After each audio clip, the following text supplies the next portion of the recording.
Well, I think we're going to get a roll on.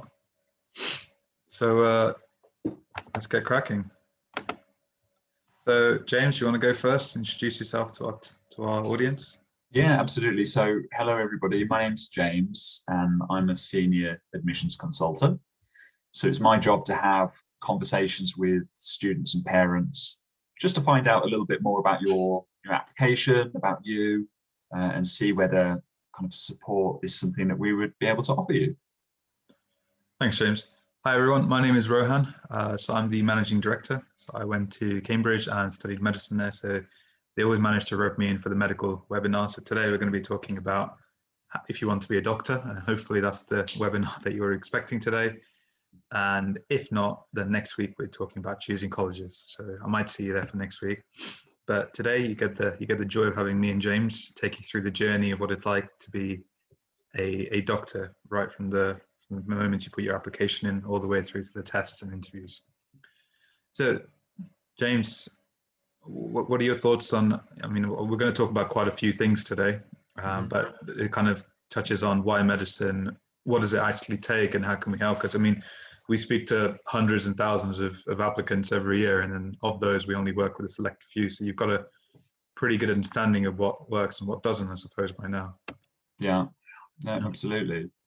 And this slide really kind of encompasses why people want to be a doctor. I mean, last year was the record number. So I think not only did nursing applications increase by about 20%, medical applications in general went up by about 15,000. So competition continues to increase. I don't know if you've heard this phrase, James, but my granddad used to say, whenever there's a war, everyone wants to be a soldier. Have you heard that?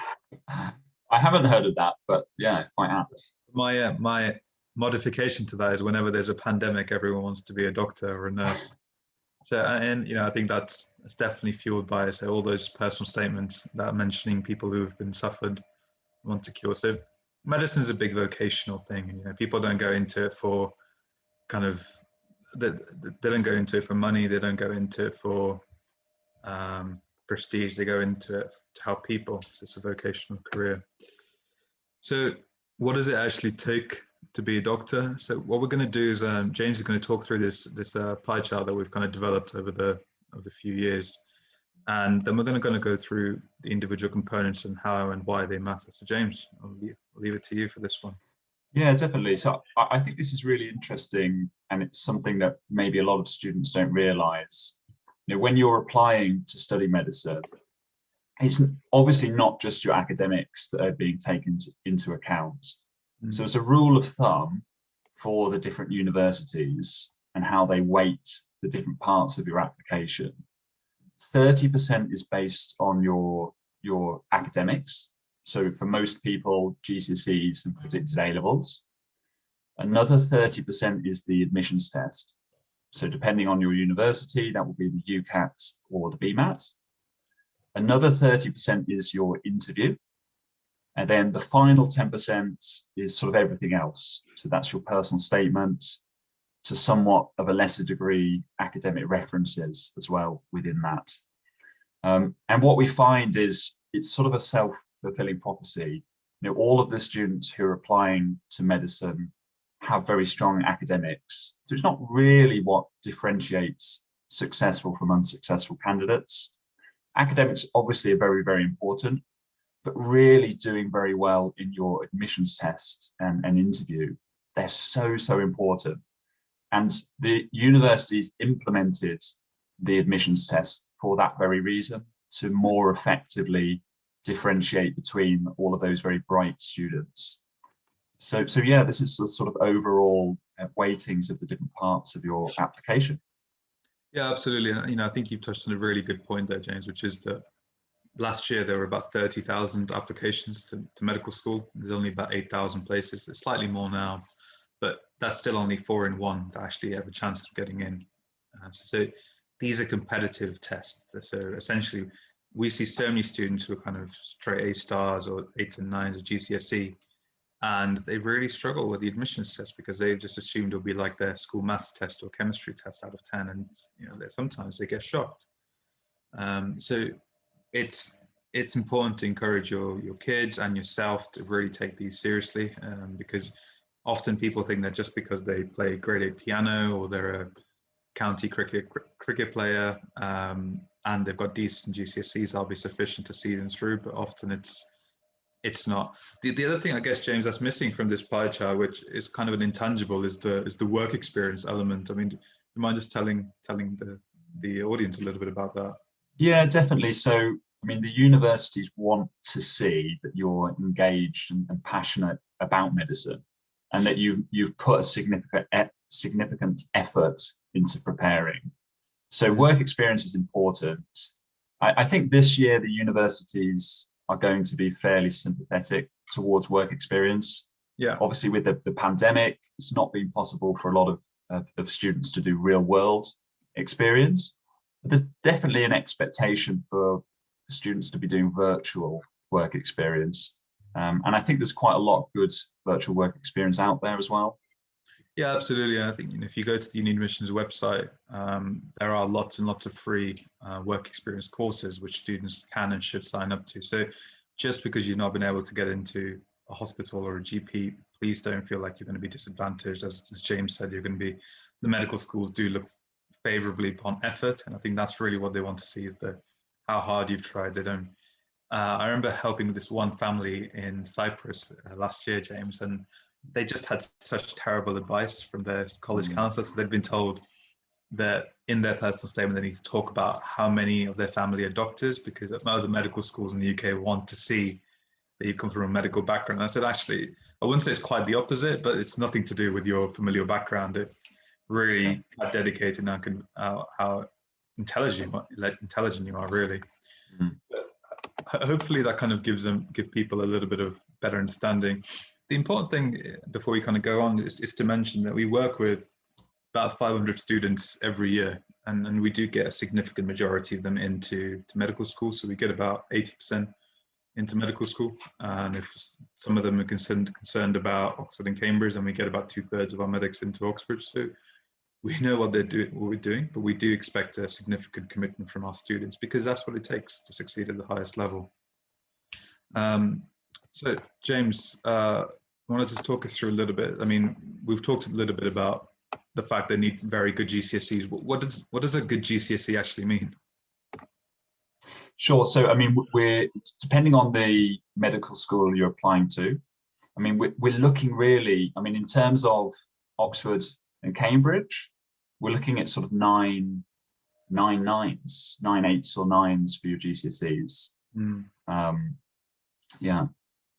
And I mean, in terms of, I guess Oxford and Cambridge are obviously, they're in their own kind of tier, but there are some other very, very good medical schools, particularly in London and in the north, places like UCL, Imperial, for instance. And every medical school is very, very slightly different, and the admissions algorithm will be very slightly different. So the pie chart we showed you is a broad generalization of the various components. It will depend slightly on not just the university you apply to, but it may also depend on the college you're applying to, Oxford and Cambridge. So for example, at my college, when I applied to Gonville and Keys in Cambridge, the BMAT counted for about 50% of the admissions score, whereas at other colleges it was less than 10%. So it really has a huge impact on, so it's really important to do your research now. We don't have enough time to kind of go into the intricacies of every single medical school admissions, but there are some good rules to know. For example, like for instance, if you're, as James said, thinking about Oxford, unless you have pretty much all 8s and 9s, then forget about it.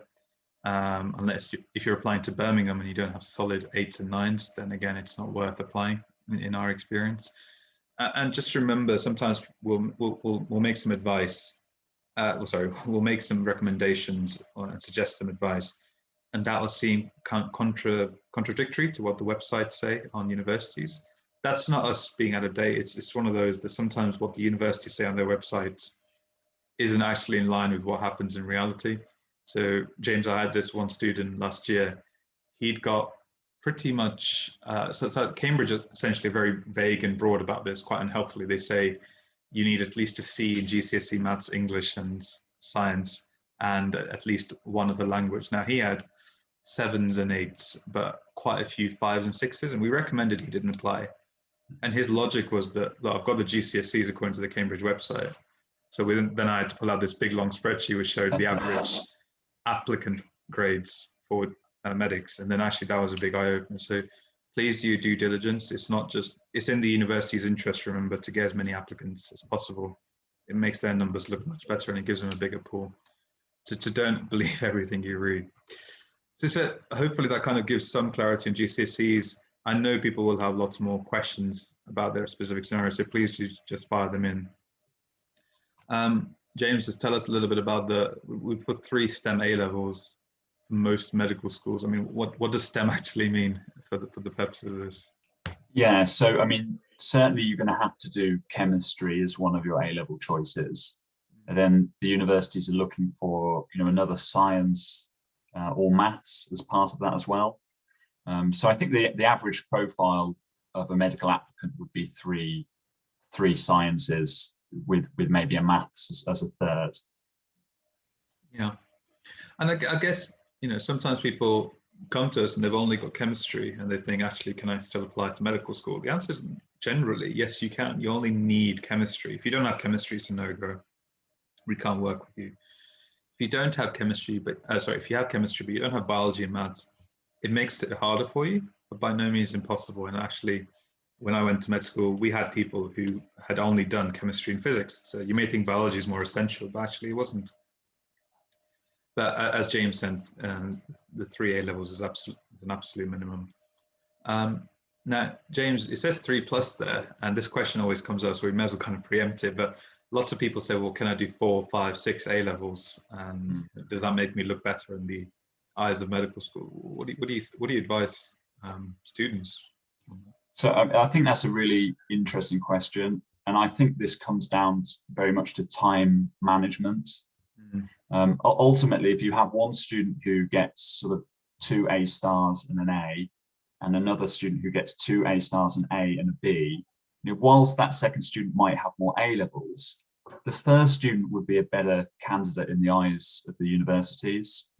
I think it's important to think about your application almost like another A level in terms of how much you're going to engage with your preparation over the year. So if you're doing 4 A levels and you're preparing for your application, the question therefore is, can you manage your time effectively? If you meet the minimum standards and potentially higher with your 3 A levels, and you perform very well in the other parts of the application, that should hopefully be enough. Yeah, absolutely. I think the long and short of it is they take your best 3 A levels. If that's 3 A stars, then great. 3 A stars is better than 2 A's and 2 A stars. It is the kind of, so if you're certain you're going to get 4 A stars, then go for it. But that's obviously quite a big ask of anyone. So we always tend to say choose 3 A levels and do them really well. But of course, it's the individual's discretion. Okay, cool. And I suppose next we talked a little bit about work experience in medicine. And you've kind of alluded to the fact that this can be done online. But if we weren't in kind of COVID times, James, then it sounds like we might just about be seeing the light at the end of the tunnel. But assuming we were a year or 2 ahead and COVID never happened, what kind of work experience does that look like? I mean, is that in a GP setting, in a hospital? What does that look like? So, I mean, I speak to a lot of students who have done some sort of GP shadowing or gone into a hospital. I think that there are certain areas of the hospital where you just won't be allowed, just due to your age, unless you're sort of applying as a much older applicant. But I think actually applying within doing work experience in a care setting is quite important. Would you say that's true, Rohan? Yeah, I think sometimes people get a little bit too worried about, I've not done 3 weeks or a month in primary care, I've not done a month in a secondary hospital, for instance. And I think that kind of misses the point of work experience. It's not just a tick in the box exercise. The idea is you can actually show what on earth you learned from that. Because I've worked with students who actually only had 1 day's work experience because it was just so difficult for them. But actually, because they did that, they got a really good understanding of it. They spoke to patients, they kind of really got stuck in, they observed, they followed the doctors around. they got a better idea of actually how hard medicine is in a government job. You know, I think that's sometimes not appreciated, is because there's always these really fancy soap operas, Hobby City and Doctors and House, which kind of make things look really glamorous. And often medicine's really sad, and it's just one of those reality of life that people need to be prepared for that psychologically. And I think if you can show what you learn from work experience, particularly like you said in a care home setting, James, then I think that's just really valuable, because then you're showing that you understand the nitty gritty, the dark side of medicine. And actually, if you can handle the dark side, then you're going to love the light side. Because when medicine's, from personal experience, when medicine's good, it's really, really good, but it's only generally that for about 5 to 10% of the time. And you've got to take the troughs with the peaks as well. So we're going to talk a little bit about the BMAT and UCAT. But James, just give us a quick heads up as to, firstly, just the differences between the tests, because I suppose some people may not have even heard of these tests before. Yeah, so I mean, they are slightly different.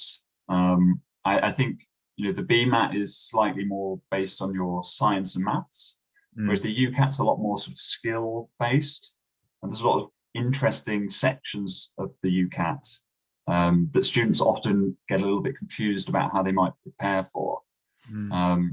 But I have heard, Rohan, that you did quite well in your test, so I think you actually would be quite the person to give us some insight into the UCAT and the BMAT. Yeah, I mean, when I did it, it was about 10 years ago, and there weren't as many resources and materials. So I think I wouldn't say people weren't as intelligent, but I think people were far less prepared than they are now. And that was simply because there were less textbooks, less past papers available. So I remember when I was applying to Cambridge and trying to do the BMAT, there was actually only one past paper available.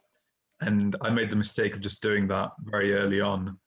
And then close to the exam, I had nothing else to prepare with. So I was kind of a bit of a nerd, and actually ended up making my own past papers for a few weeks, which, yeah, I mean, it worked. I got 6s and 7s, which was, very, very high back then. It's slightly less high now. So obviously grade inflation is a thing. And with the UCAT, I think I just got very, very good. There's loads of these kind of calculators that you can do online. So instead of using calculators, I was just trying to do all these sums online. So I got full marks in my math section and the shape section. But there's all these techniques that we do teach to our students, James. The important thing is it's just exposure and practice. And what I say to people is, please, please, please, regardless of whether they work with us or not, please don't turn up and the first time you look at a UCAT question is on the day of the test. I've seen some really clever people fall over that hurdle. So we'll come back to the UCAT and BMAT. We've talked a little bit about choosing the A levels, but James, I mean, it says here you're not obliged to take a third science subject. Would you recommend that students do that? I think so, because a lot of times, it's going to make things easier for yourself. If there are certain aspects of your subjects that overlap a little bit, that might be useful, rather than doing another completely different, maybe sort of humanities subject where there's no overlap at all. But I do think that you should follow your kind of academic curiosity in that way. I do speak to some students who have done, who are doing chemistry and biology, but they're just really passionate about French. Yeah. So, okay, so there's an argument that maybe they should do that, but make it easy for yourself, really, I think. If you stick to the STEM subjects.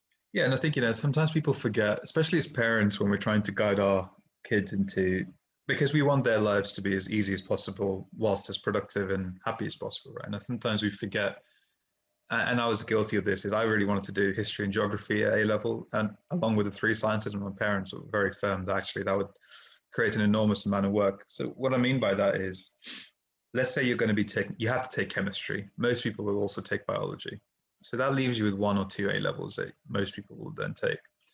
Now, if you decide to do biology, chemistry, maths, and physics, you may think, well, that's quite intense, 4 A levels or sciences, but there's a great deal of overlap between physics and chemistry. There's a great deal of overlap between physics and mechanics and maths. So actually, you're not really doing 4 A levels. You're doing about 3 1/4 or so.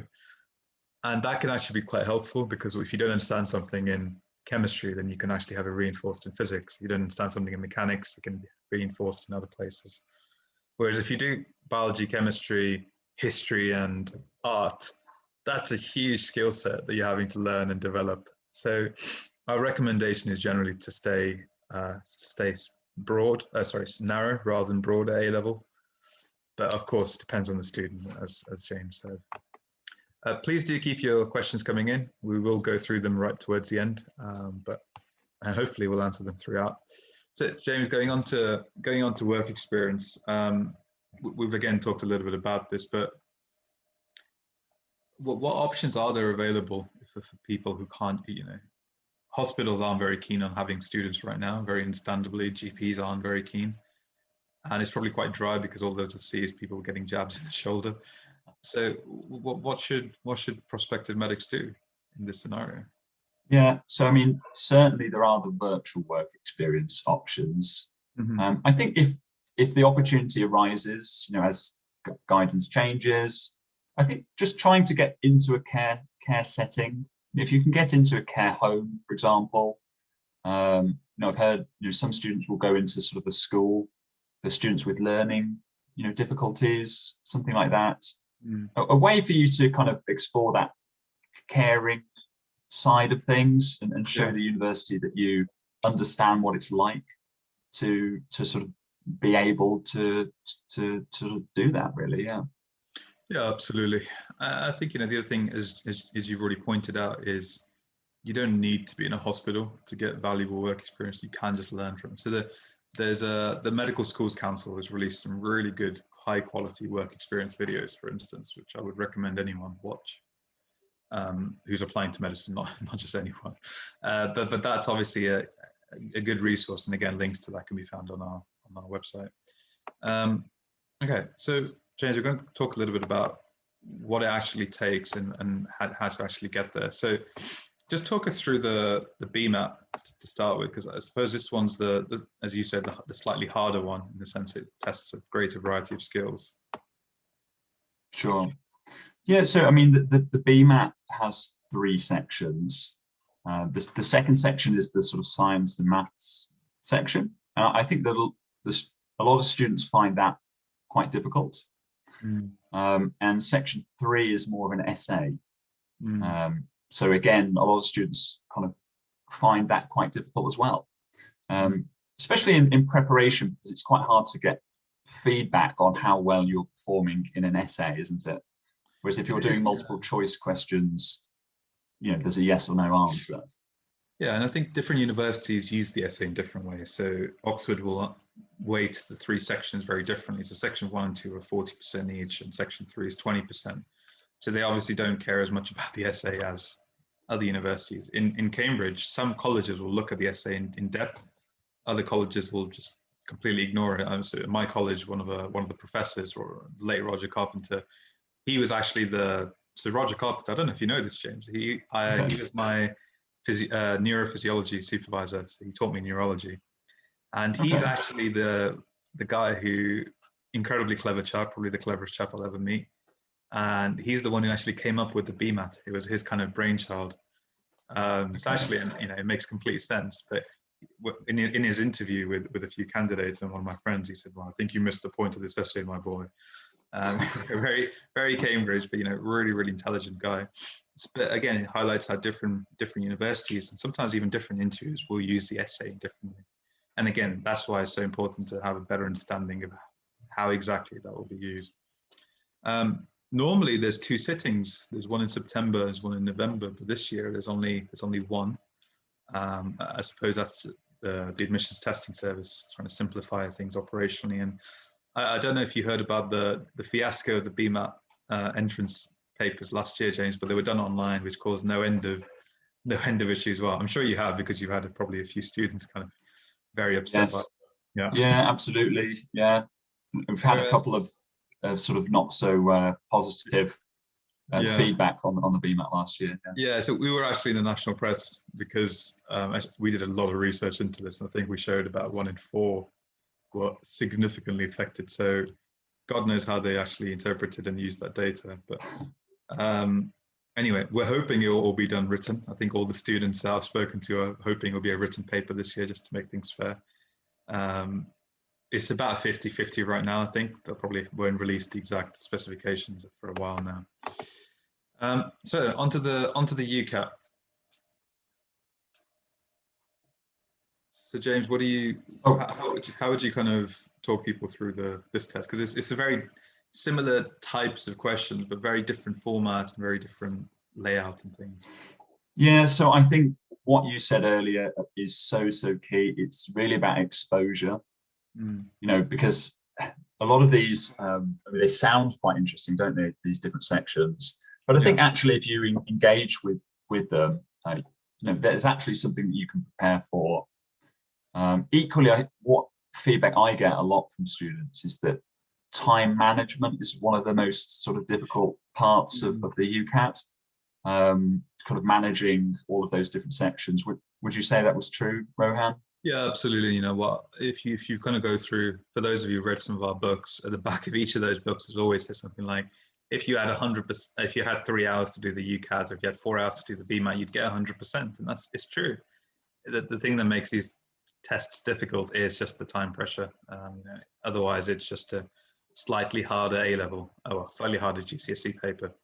Actually, that's something we forgot to really mention earlier, James, is these tests, they're not testing anything that people won't know. So it's just, when it says quantitative reasoning, for example, you may be thinking differential calculus or Pythagorean theorems. Actually, it's very straightforward. It's all GCSE level. So it's not very difficult concepts. It's relatively straightforward maths and science, but it's just a lot of time pressure. So a lot of the work we do with students is actually teaching them techniques and shortcuts and time-saving tips that, you know, allow them to kind of get through these papers much quicker.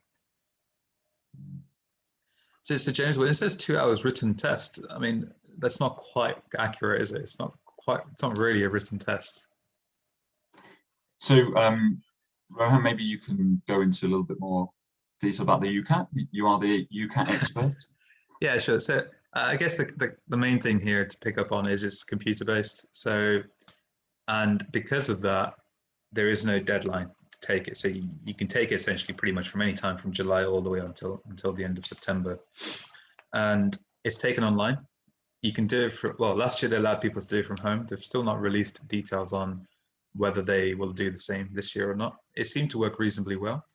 Otherwise, you take it in essentially Pearson VUE centres. So if your child has gone through and done a driving test for the theory, then that's exactly where they'll be as well. So it's a very strange test. You walk in, it's normally only you and 1 or 2 other people. The test you say is unique. So the questions are all randomly generated. So, and then they use kind of some complex algorithms to generate a score at the end of it. The important thing I want to point out here is that universities will require different tests. So, for example, the BMAT is required by Cambridge, Oxford, Imperial, Leeds, UCL, and so on, whereas the UCAT tends to be pretty much every other university. I can't actually think of a single university that doesn't require an admissions test anymore. So gone are those days. Birmingham was probably the last one to fall, and they succumbed to the UCAT. So essentially, you'll have to take one admissions test, regardless of which university you apply to. Most people will take the UCAT, and then a significant majority, about a third, will take the BMAT as well. We generally recommend that most people sit both the UCAT and the BMAT. That's really important because it gives you more strategic aims.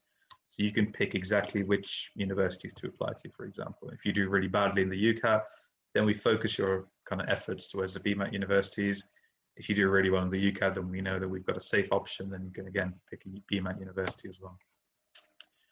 So here's a quick slide that shows the kind of BMAT section scores. So at the bottom, you've got the various bars that show the percentage of people that got a section score. So for example, the first blue line from the left shows the average score achieved in the BMAT last year, which is a 4.5. Now, average doesn't mean bad, but remember you're applying and competing with a very able cohort. So average doesn't mean that you failed, but it just means that you are by definition in the middle of the bell curve.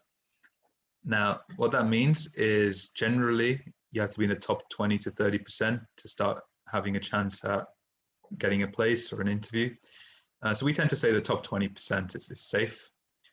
Now, each of these bar represents a score. So for example, 3.9 and the bar associated represents, say, 17 questions or 15 questions out of 30 that are correct. 4.1 would represent 16, then 4.3 would be 17, and so on. So essentially, you can see at the very bottom of the range, there are some people who got 1s and 1.6s and 1.9s, but actually as you go further in, more people got the average score, and then again, averages out to a bell curve. The second bar shows the average UCL applicant score. So you can see the people who are applying to UCL had a higher score than the average applicant that did the BMAT. And then the third blue line shows the projected average offer. So this is the ones that actually ended up getting a place at UCL were actually at 5.4. So what that means is if you're average, you'll end up with 4.5. If you're an average UCL applicant, you'll end up with 2 more questions that are correct. And if you're an average UCL offer holder, you'll end up with another 3 questions that were correct. So essentially, the average applicant will have 5 less correct questions than someone who ends up at UCL. So you can see the differences between these is actually very small. So a single point or 2 can make a huge impact on your university application. And this is why we stress so much about time technique is we don't teach people the basic knowledge. We assume their school can do that. It's more really about the kind of incremental gains that we can make consistently that will have that drive, an impact. Okay, so what about interviews? So James, you want to talk us through what an MMI is? I mean, some people may not understand that terminology. Just talk people through what that means. Yeah, so MMI, so multiple mini interviews. So this is quite a popular style of interviewing now that the majority of the medical schools have adopted. So as opposed to the traditional sort of panel interview where you sit in front of 2 or 3 people and you have a conversation, this is a little bit different. So there's multiple different stations and you sort of move around them. I think in terms of sort of benefits, a lot of students say that the ability to sort of reset is quite a positive thing. As opposed to an interview panel where if it's not going so well, it's quite difficult to kind of reset and improve. But with the multiple mini interviews, every station's with a different interviewer. So they haven't they know you, they haven't experienced the earlier part of the interview. So it gives you a chance to constantly sort of reset. So I think I quite like this. I didn't do a MMI, but I feel I would be quite sort of keen on doing MMI as opposed to more traditional style interview. And it sounds quite fun, actually. Yeah.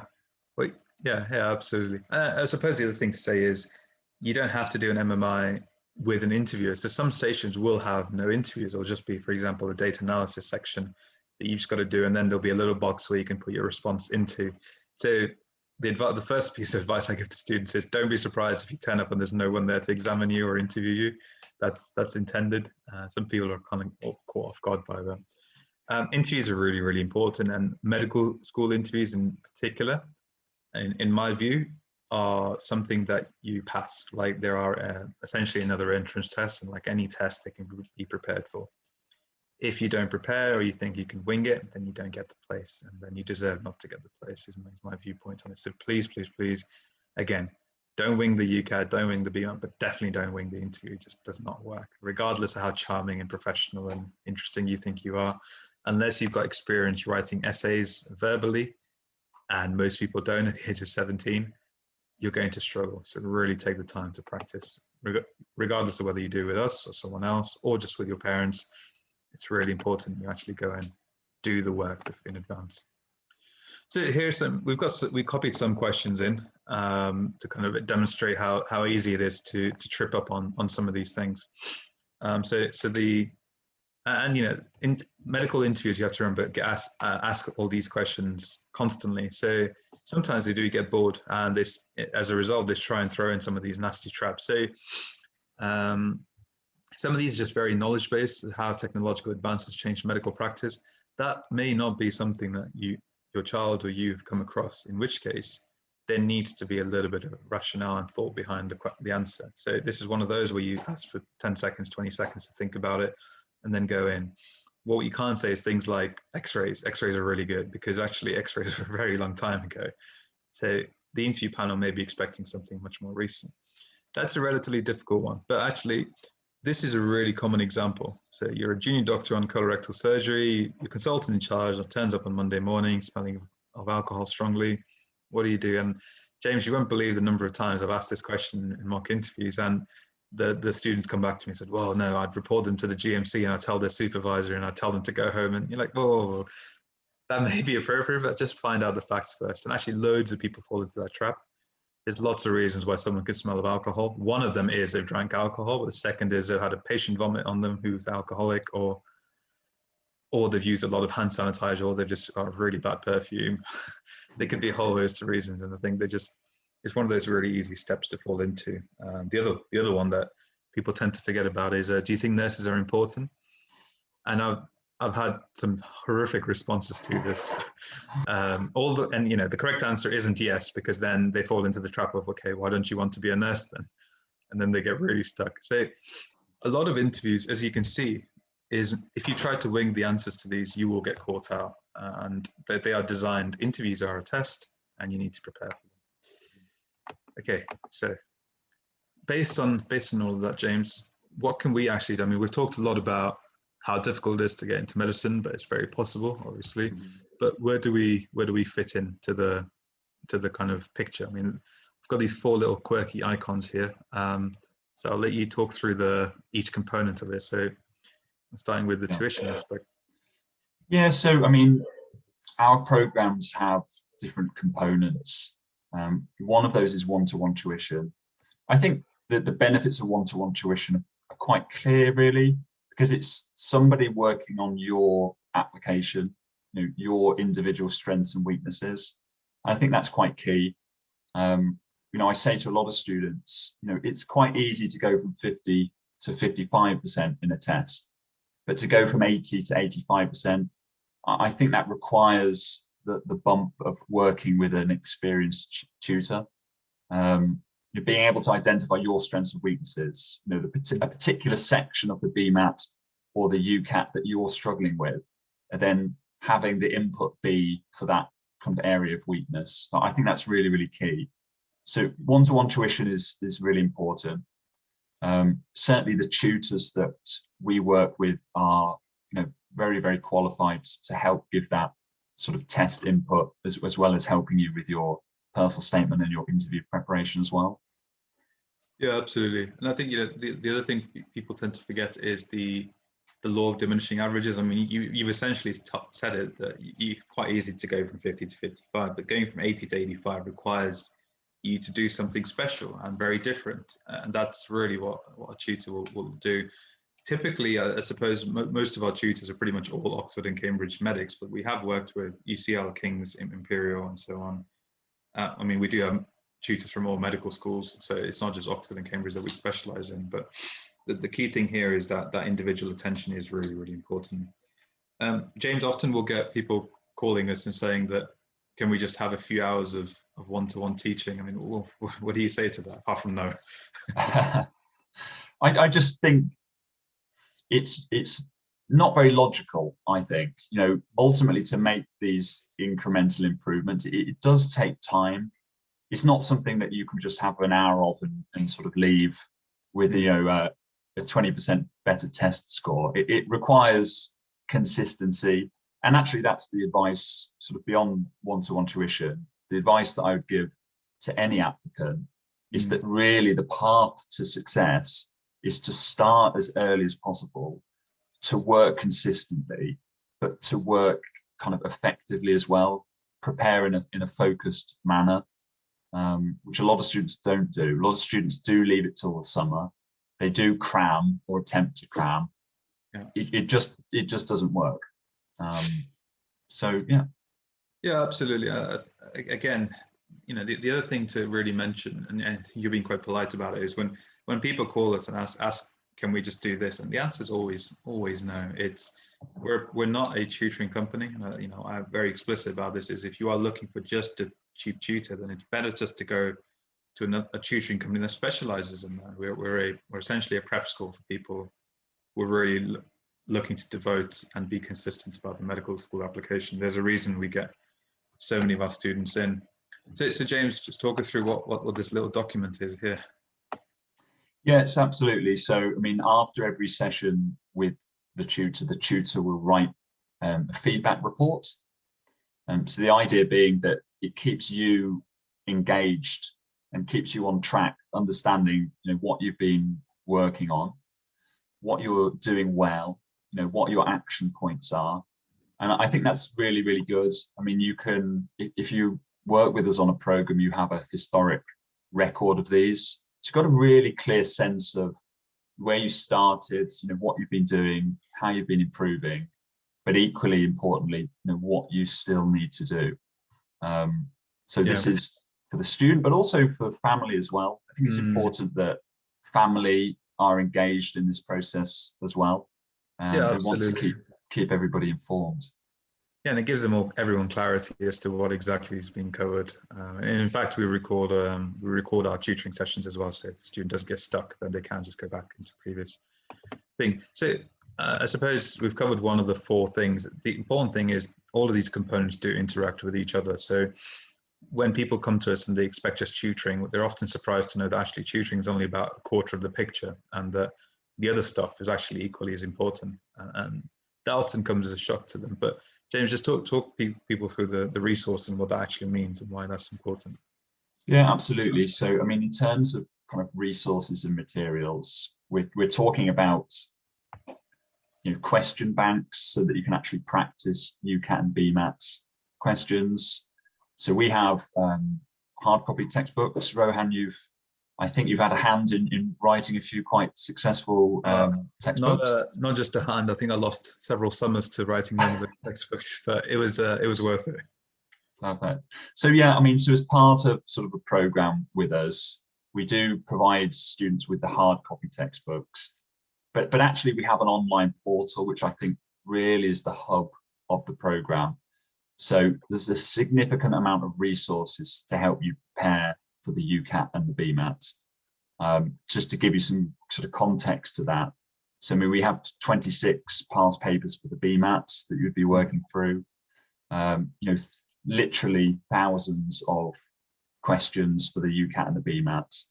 And again, it's all about consistency. We want you continually engaging with the questions, engaging with the tests.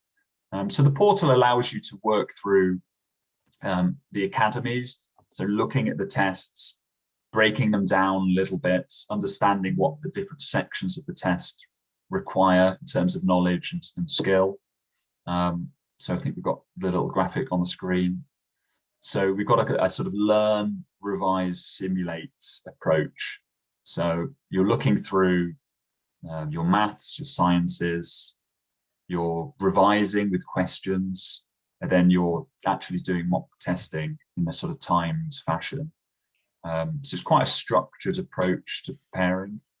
Yeah, and I think when I kind of talk people through the program, I tend to say we're essentially a pre-med school. So it's where you send your child if they're kind of considering a competitive medical application. Perhaps their school only sends a few people to med school. They want that extra help.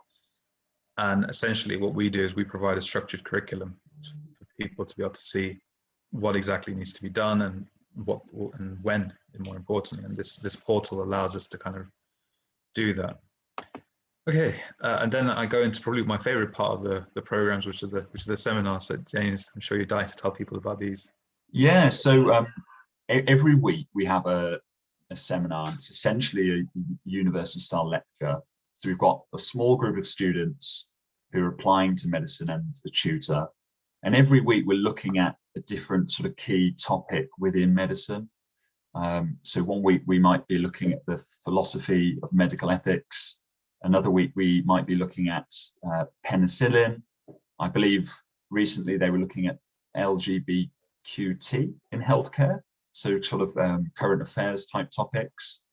And the idea is that over the year, you build up this really broad sort of understanding of these key topics. And I think that's so important. It certainly has an impact on your interview, where you need to be able to sort of demonstrate that you've done this wider reading, and you need to be able to confidently discuss these topics. Equally, I just think it's a fantastic springboard into university as well, having exposure to all of these different topics. They are live and they're interactive, so we certainly would like you to attend live so you can have some interaction and discussion. But they are all uploaded to the portal as well. So we do understand students have commitments. Yeah, I suppose as lockdown eases, people will probably start attending these less and less. We generally expect our students to attend at least one in 2 to 1 in 3. That's kind of our minimum standard. Some topics are obviously more interesting than others just because of personal preferences, but what this allows, as James said, is to build a library of kind of useful articles and resources that then allow you to shine at interview. Okay, and then the final bit is actually we've got a little seminar here. Throughout your application with your wider reading. So everyone knows that you have to do wider reading to support your medical application, to sort of demonstrate that you have an insight into medicine. But the other thing that these enrichment supervisions will do is supposed to help you increase your confidence in discussing these different aspects. Okay, so hopefully that gives you a better understanding of the way the seminars work. And as a result of this, we actually do pretty well, James, don't we? So we get, normally people are applying for medicine, they get a success rate of about 12%, and we get about 80% of our students in. For those of you considering Oxford and Cambridge, it tends to be the average, national average is about 18%.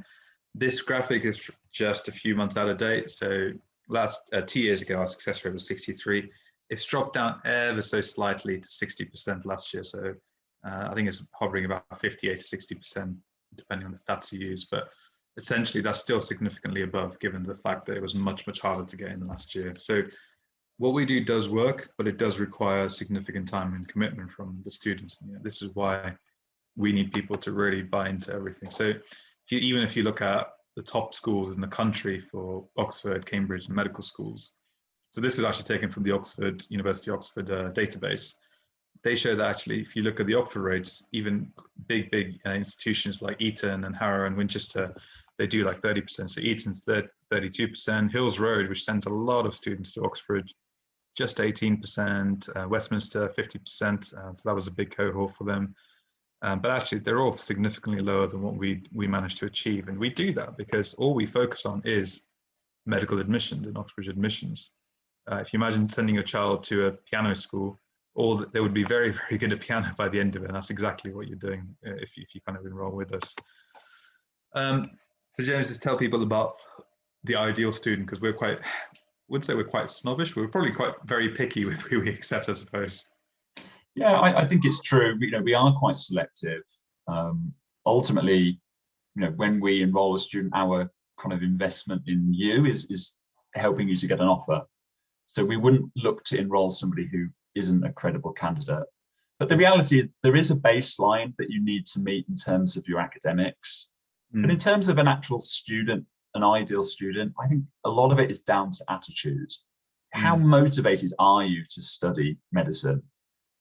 Because that's going to have a direct impact on how motivated you are to prepare as well. You said you. I think that's really important, because I've spoken to, I'm sure you have as well, when I've done consultations, a lot of the pressure can often come from parents or even grandparents. And you know, sometimes when I've kind of asked the parents to politely leave just so I can speak to the child, it's very rapidly emerged actually they're just getting along with the ride. Yeah. So, and you know, when we've had these conversations, parents have been really thankful. They said, look, thank you so much, because we would have ended up pushing them into a degree that they didn't want to do. Remember that whenever you get in, if you get in with our help, you'll be there for 3, 5, 6 years, and you need to be really, really happy with the decision you've made. So this is why we go through the whole process of finding out a lot more information and going through the consultative process rather than just signing anyone up. Yeah. Okay.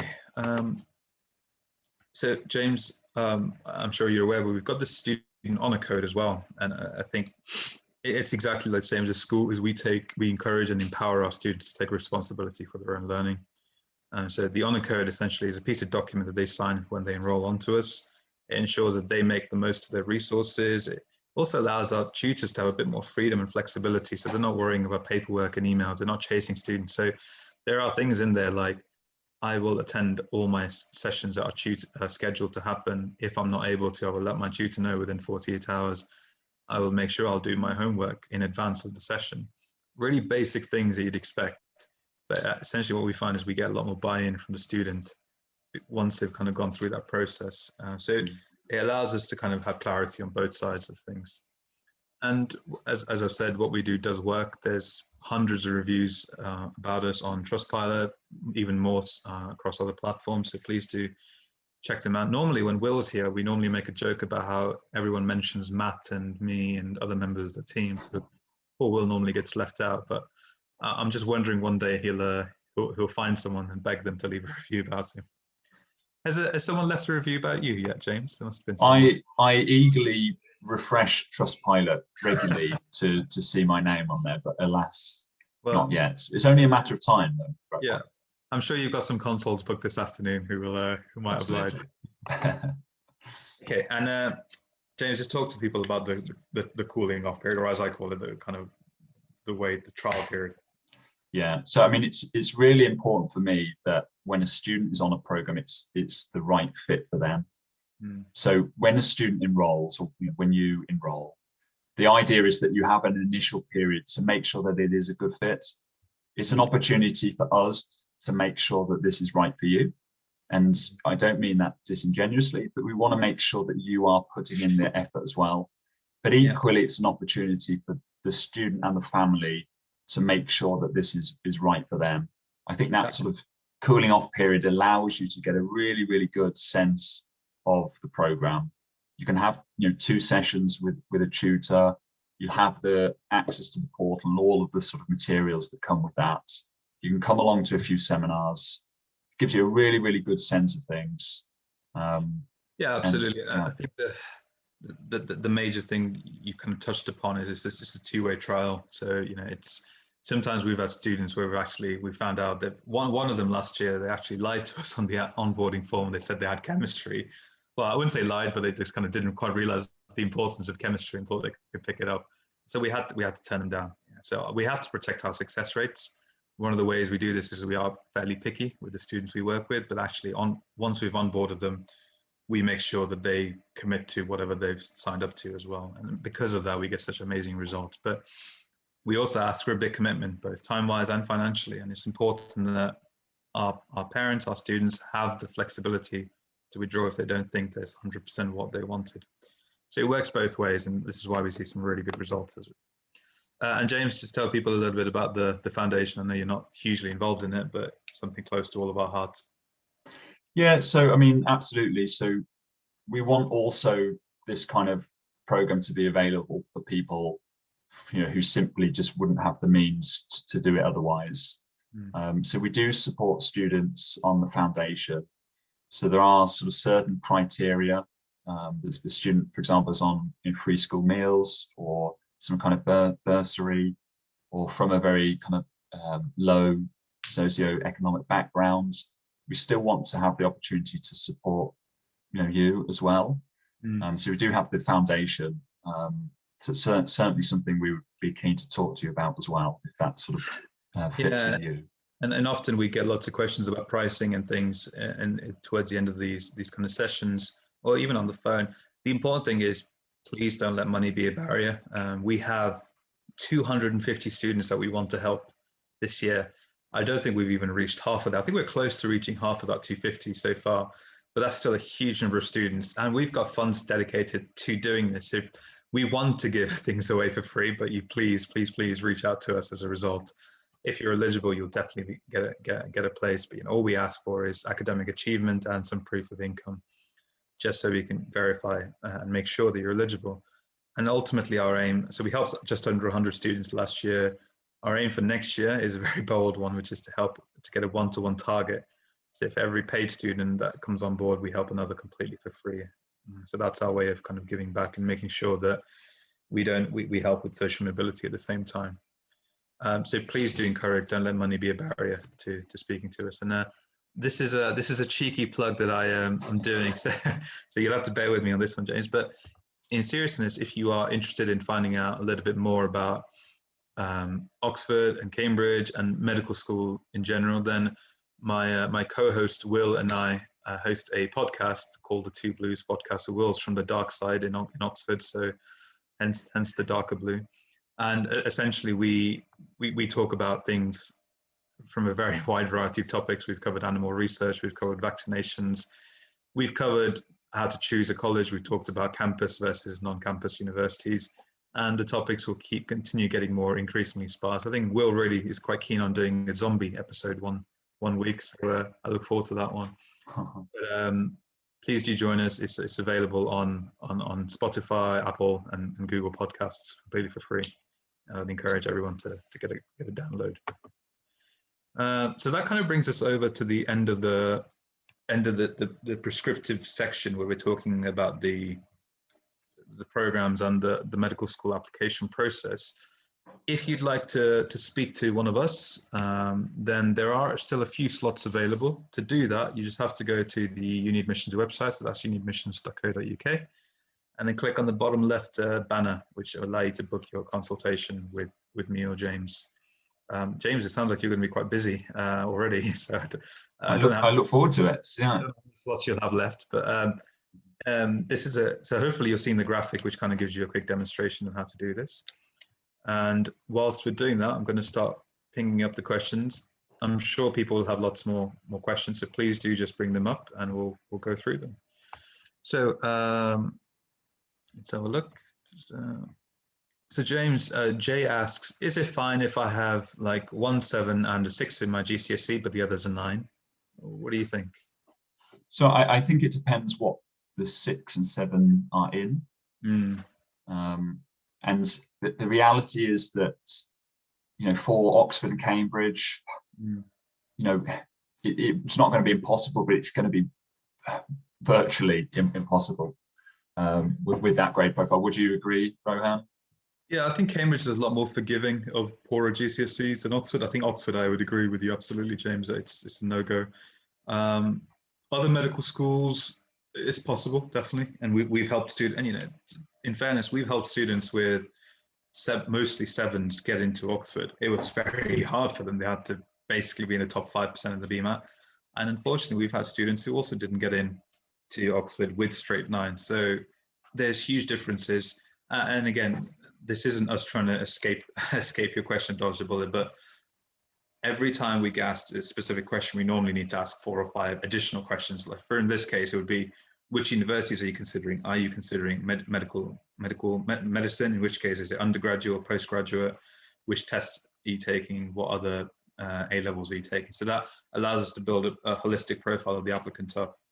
So generally, we will kind of try to do our best to give a short answer, but for any more complex questions, we'll normally just say, speak to us, because that's the easiest and quickest way to do this, rather than lots of to and fro. So Jay actually says, James, they're both in English. So I think that if they're both in English, I'd be a bit worried if they were in chemistry or biology, for example, but both in English, I think that's okay. It also, again, depends on the rest of your cohort and what they look like. So for most medical schools, those GCSEs are fine. Jay, so you'll be happy to know. If you're thinking about Oxford, then you should probably speak to us, because there might be certain things we need to do. The other thing, James, I don't know, we don't do this very often, but sometimes when people come to us just before they get their results, GCSE results, I had this one student who had straight 9s, and then he somehow completely messed up I think it was his French exam, and he got a 6 in it. And I actually told him to reject that grade, so it didn't show in his record. So then it just looked like he'd got straight 9s, which actually made a huge impact. And if he didn't do that, then he would have struggled to get into Oxford, for example. So hopefully that gives some clarity. So that's definitely an option if you're interested in finding out how to do that, and just get in touch with us. We've got another one about how long before taking the UCAT do you recommend starting to prepare for it? James, what would your recommendation be? I mean, our approach, and ultimately what's a very successful approach, is to start as early as possible. And consistency again is the key. Those very low success rates nationally, there are a lot of reasons why. I do think one of the reasons is the way in which students go about preparing, and a lot of students don't go about preparing, very effectively. Leaving this until the sort of summer to try and cram, it's just not going to work at all. I mean, we start working with students from sort of January onwards, and we see our largest intakes around sort of January, late April, early May. Really much past sort of July, I think that it's getting a little bit too close to things. So now I would say, if you haven't started, now is a good time to start. Yeah, that's a good time. The absolute latest I think that I kind of recommend is about 4 weeks, but then that's very intensive, solid preparation, 7 hours a day kind of thing, which isn't fun, and you can easily get bored. The important thing is you'll be an individual, and you just got to play it by ear. So if you know that you're essentially, we want you to peak at the right time, and our processes and methods will allow us to do that. But you just got to be really, really careful that whenever you start preparing, it's not prescriptive, it's adjusted and tailored to you. So yeah, starting in January is fine for some. Starting 2 weeks before is fine for some, but generally, as James said, the earlier the better. Okay, Alex Simpson says, are you updating your interview 2020 version book? Yes, Alex, all the books are updated every year. Some updates are much more substantial than others. Others are less so. For example, the UCAT and BMAT collection books are undergoing a big overhaul right now. The interview books, the Oxbridge interview guide is being updated as we speak. The medical school interview guide will be updated, but it may not be updated significantly for this year. We may wait until COVID finishes, then introduce a whole host of additional COVID-related content. But we should have more clarity on that in the next few months. Anonymous attendee says, is it possible to join the program remotely, James? Yeah, absolutely. So, I mean, the program is run virtually. So we're working with a lot of students from different parts of the UK. Equally, we support lots of students internationally as well. So it's important simply for proximity that everybody's able to sort of work with us. So everything's run virtually. So absolutely, that's sort of the only way. But perhaps, interviews, there may be a face-to-face element. Is that right, Rohan, late in the year, depending how things go? I think potentially, but right now the plans are just everything's going to be online.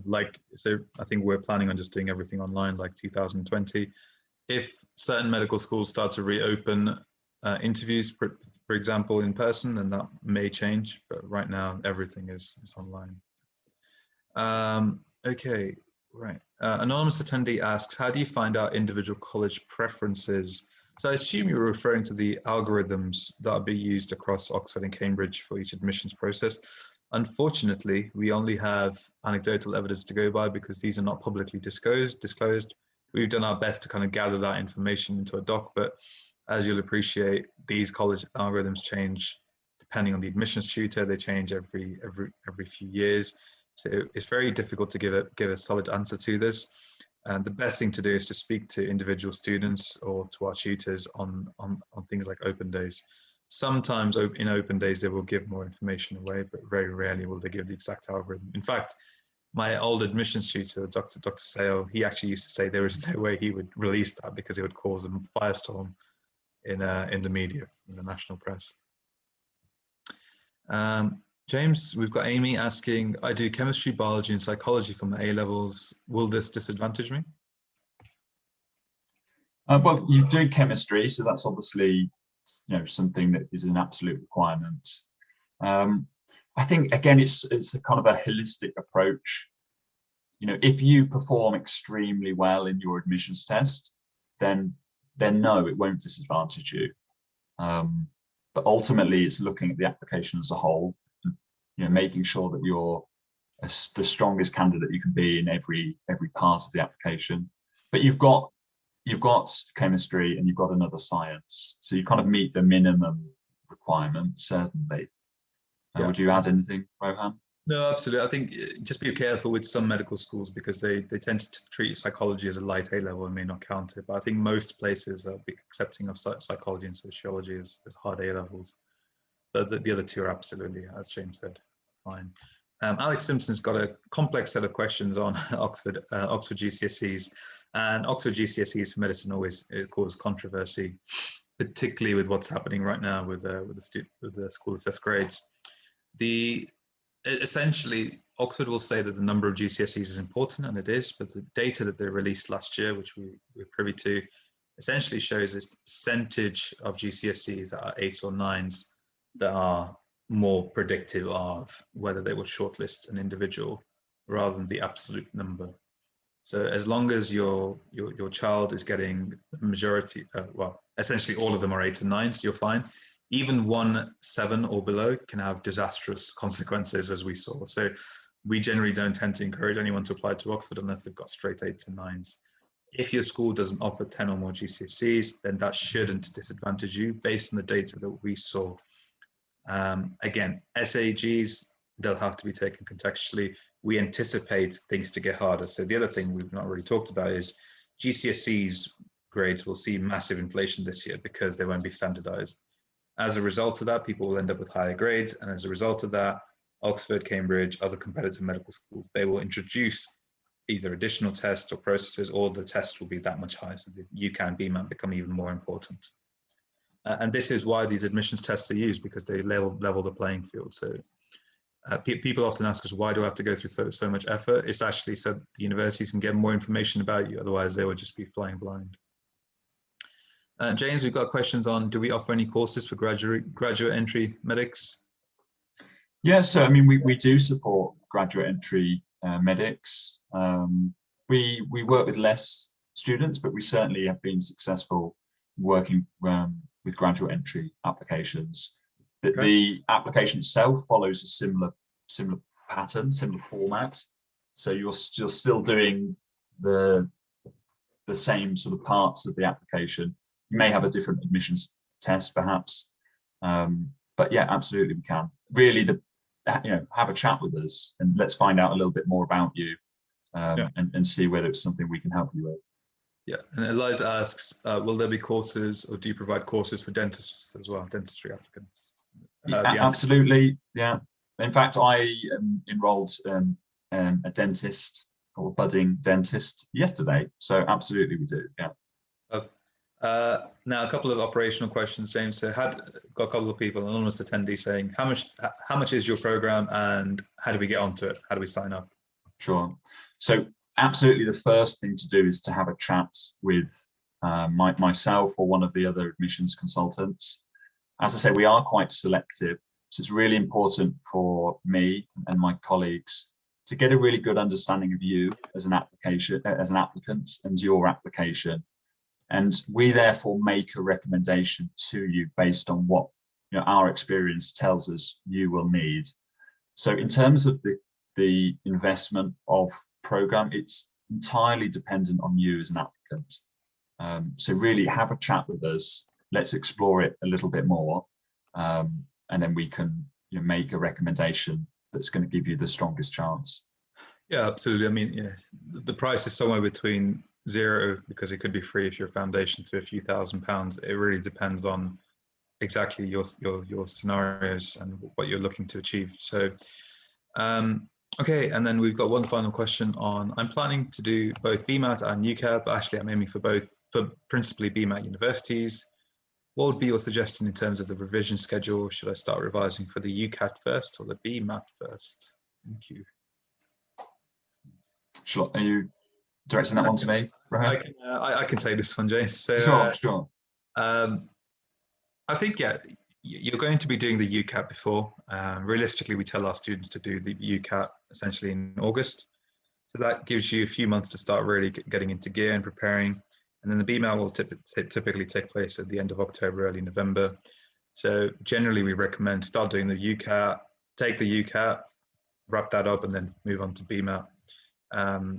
You'll have to do the personal statement at the same time as UCAT, but that really shouldn't be that much work. And people often obsess about the personal statement far, far more than it's actually worth. Okay, great. So I think that kind of rolls us over to any last questions. Please, if you do have any few more questions, then please do keep them coming in. James and I are going to start wrapping up as we approach the kind of end of this session. The important thing is, please do take your medical school application seriously. It's not something you can just turn up and wing. In our experience, it requires dedicated, focused preparation. And regardless of whether you work with us or another company or your school in more intensively, please do ensure that they're giving you the support that you need, because these are competitive processes, and we've seen, well, statistically, about 70% of people don't get a place. So it's really, really important that you take them seriously. We're not a tutoring company. Please don't. Nothing annoys me more than when parents call me saying, "Can we do some tutoring with you?" The answer is always no. We're a prep school. We take a holistic approach. It'd be like trying to go to a state school or private school and saying, "Do you mind if the physics teacher teaches my kid for a few hours a week?" It just doesn't work that way. Okay, James, I think we'll start wrapping up now. So any last words? No, I just think, if you have any questions, just reach out to us on the website. You can book a consultation to have a chat with me or one of my colleagues and have an opportunity to ask your questions. We want to hear from you. We want to help. So reach out and let's have a chat. Yeah, you got a busy afternoon and evening from the sounds of things, James. Yeah, it's a busy time of the year, Rohan. Yeah, so that's fine. But I enjoy these conversations. So please, yeah, and sometimes when people call us, we actually say, "Look, I don't think this is appropriate for you. I don't think you're going to get in. Here's what we can do for you." Those are difficult conversations, but it's much better you find out now than kind of 3 months down the line. It saves a lot of time and effort as well. Well, James, let's have a look. Oh, we've got one more that's come in. Anonymous attendee says, will there be a similar webinar for dentistry sometime? So never say never. We have got a few more planned subjects, but I think we're going to start shifting focus to subjects now. So principally admissions tests and interviews, things like how to choose a college. The next week is how to choose an Oxford college. But please do keep an eye out on our email list and website. We will be providing more details there. So that's everything I had to add, James. Been a pleasure. The time has just flown by. Yeah, it's been great. Yeah. Well, nice seeing you. Hope you have some really nice call with some lovely families. And for everyone who attended, thank you very much and wish you all a pleasant weekend. Enjoy the easing of lockdown. Mm-hmm. Take care. Bye, everybody. Bye.